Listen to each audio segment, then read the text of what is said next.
Stockholm is one of the cleanest cities in the world for several reasons. One is the high proportion of clean vehicles on the roads. Almost every other car sold in Stockholm and in the rest of Sweden is considered to be classed as a clean vehicle. Nearly 20% of all cars on the road in Stockholm are clean vehicles, and every 10th car in the whole of Sweden. The rapid transition to clean vehicles is largely due to the City of Stockholm's goal-oriented environment programme. This is the story of how it was done and about what happens now and in the future. This is Stockholm in 1994. Clean vehicles are quite rare. Isolated trials are carried out with electric cars, mainly to try to improve the city's air quality, but without great impact. On the 15th of June, the same year, politicians in Stockholm approve a programme to speed up the introduction of electric cars and other environmentally adapted vehicle technologies. The programme is called Clean Vehicles in Stockholm, and the responsibility for running the projects is given to the Environment and Health Administration.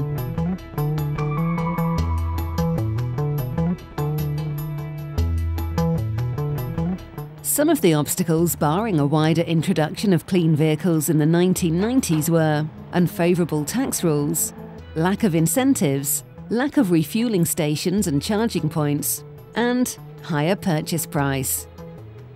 In addition, vehicle manufacturers took a fairly cautious attitude to clean vehicles. Ja, svårigheterna var ju hela tiden det här med hönan och ägget. Finns det inga tankställen så är det ingen som köper fordon, och finns det inga fordon är det ingen som bygger tankställen. The City of Stockholm cleared the first hurdle by leading the way themselves. The city's own fleet has gradually been replaced with clean vehicles in world record time. The high purchase price meant that clean vehicles were taxed more than other models. In 1999, the Environment and Finance Ministers received a delegation from Stockholm, together with Gothenburg and Malmö, seeking to change the rules for the company car benefit. Company cars are purchased by the company and given to employees as a taxable benefit. The lobbying gave quick results, and the same year, it became cheaper to have a clean vehicle as a company car, which pushed demand substantially in the right direction.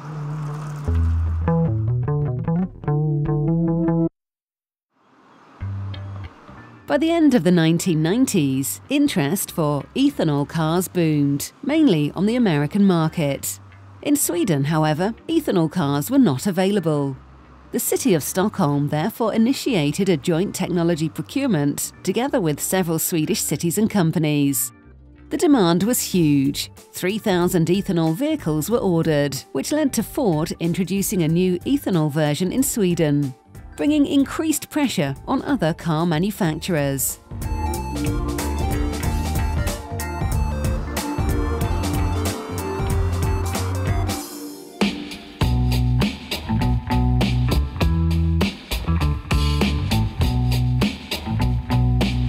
Efforts during the second phase focused on encouraging more businesses and organizations to choose clean vehicles.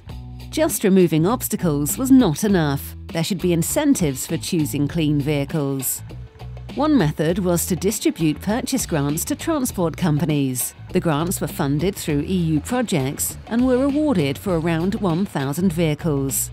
The subsidy helped, for example, taxi companies to change over to clean vehicles. Another incentive was free parking for all clean vehicles used by residents and for commercial purposes. Nu får vi verkligen gehör för vårt miljöarbete, och det gör att de kunderna som har en tydlig miljöprofil, tydlig miljömål också efterfrågar våra tjänster eftersom det är som låg miljöpåverkan. Våra biogasbilar har ju den lägsta miljöpåverkan.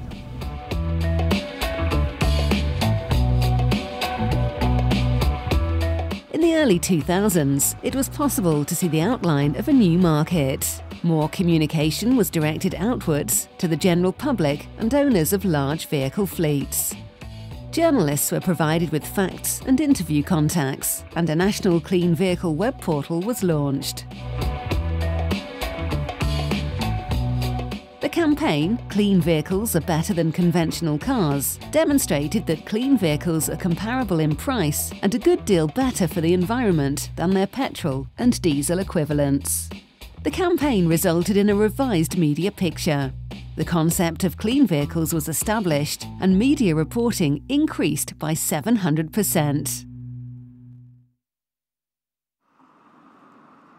The Swedish government has also been responsible for significant initiatives, which have broadened the market. The first national clean vehicle definition was adopted in 2005 and included ethanol, methane gas, electric hybrids, and low-emission petrol and diesel cars. Biofuels have been exempt from tax since 1995, and in 2005, the government proposed a law on obligation for refuelling stations to supply renewable fuels. The so-called pump law came into force in 2006.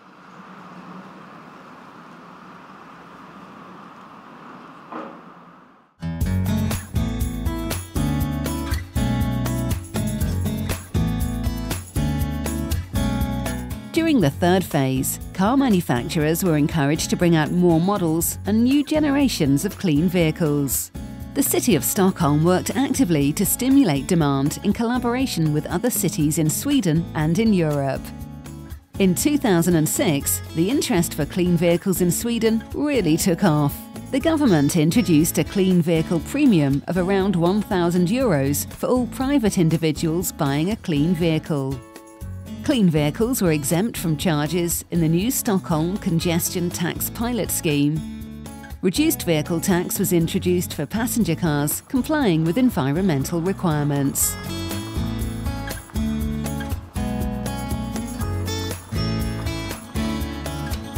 In the mid-2000s, there was a marked increase in demand for biogas upgraded to vehicle fuel. The City of Stockholm has driven the development forward and initiated a round-table group where users, producers and suppliers meet. The city has also demanded biogas-powered vehicles in a number of procurements for waste collection services and has encouraged the increased collection of sorted organic food waste for the production of biogas.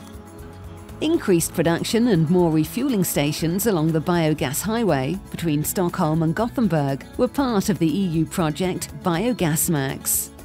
Stockholm's participation in several EU projects has provided the city with a large European network. This has been an important factor for enabling the extensive work with clean vehicles. Stockholm's environmental achievements also contributed to Stockholm being the first city to receive the European Green Capital Award in 2010.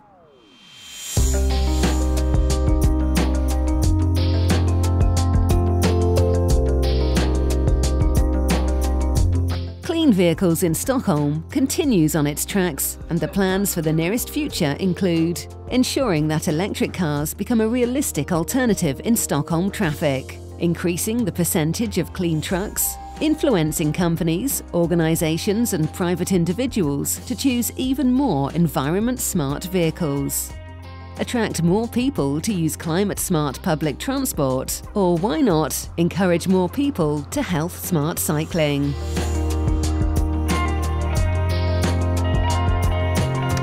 Now the way is being paved for electric cars and plug-in hybrids.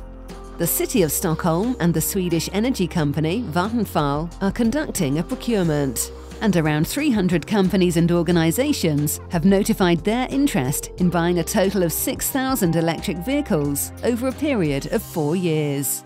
Nu kan vi egentligen börja om hela processen en gång till och köra och få igång en marknad för de här miljöbilarna. Det är en utmaning.